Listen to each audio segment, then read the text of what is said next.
Welcome to the Windows Computer and Technology channel, and if you are a user of WhatsApp, the messaging app, Meta says that it is down.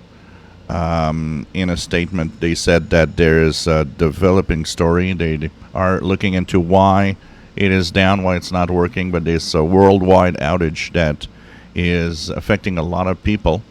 If we look at Down Detector, it does say here that WhatsApp is actually having issues as I'm recording this, and so this means that it's still not fixed probably for a lot of people.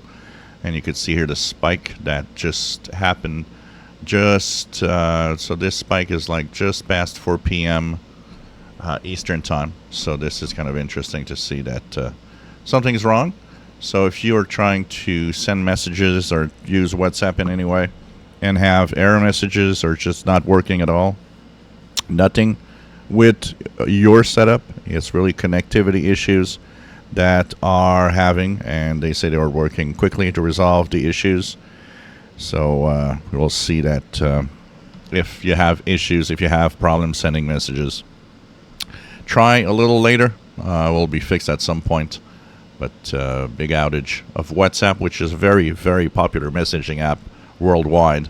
So don't worry, nothing to do with your setup. It's a huge problem right now. There's a huge,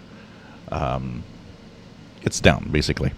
If you enjoy my videos, please subscribe, give us a thumbs up. Thank you for watching.